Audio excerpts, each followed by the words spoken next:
confirmation. Blasey Ford attorney calls it a sham. So you guys remember they were making the whole thing with Brett Kavanaugh. They're saying that he's a rapist, that he's not fit to serve. They did the whole production of that Stanford professor came down and they did a whole thing. And then, they couldn't determine whether or not the guy was a rapist. He showed up with a whole calendar of every day of his life. And he didn't once put into his own calendar that he raped somebody, which was conclusive evidence. And it was a wild spectacle because you had to walk away from it and go, wait a second. Are the Democrats so crazy that they have made up a rape story to try and keep themselves from losing the Supreme Court?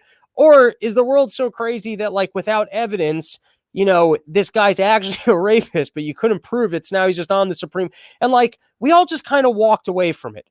Now, the news story, this is a whole year later. They're like the FBI, they created the tip line to see whether or not they could validate it. And there were 4,500 calls, but they don't tell you any information about these 40. Like, was there someone in the FBI just sitting there be like, hi, this is the Kavanaugh rape line. Yes, you saw Kavanaugh. Was he drinking beers? The guy does like beers. Oh, he actually raped. Okay, thank you. Oh shit, I got another call on the next line. Yes, this is the Kavanaugh rape. Oh, you were also raped. My God, it's all of Delaware. And can you describe his penis? Yes, okay, that matches the reports of his penis. Was he drinking beers? Yes, he does like beers. Okay. Oh shit, I got another call.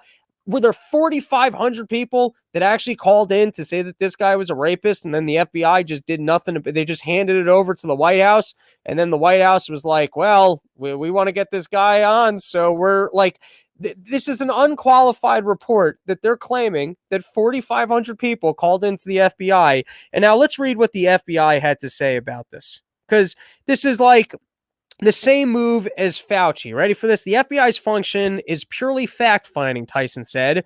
The authorities' policies and procedures relied on the FBI to conduct background investigations are not the same as the authorities' policies and procedures used to investigate criminal matters. So I guess for a background investigation, according to the FBI, it's okay to be a rapist. This wasn't a criminal investigation. And so for the sake of the job, it's not like it really doesn't affect his job performance if he's raping at home. And so they had no reason to look into the rape claims because that would be a criminal thing. And they weren't interested in the criminal element. They were just interested in whether or not he could do the job. And he's really good when it comes to the law, even if he's raping on the weekends. All right, let's continue. Because the FBI was again acting as its role as background investigator and not as a criminal investigative entity. The authorities' policies and procedures used to investigate criminal matters did not apply, Tyson wrote.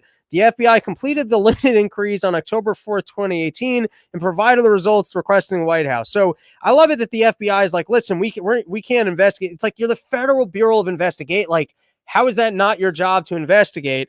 It's a weird story. It's just a weird, like, are we going to get more information on who called in? You're like, so 40, like, which way is it? Did 4,500 people call into the FBI with evidence of Kavanaugh raping or involved in otherwise sexually, I guess, illegal activities? And then the FBI just said, okay, our job is to record this information and then do nothing with it. Or is this just some crazy headline where really, it was 45 instances of absolute nonsense of people just calling in? It's a wild story.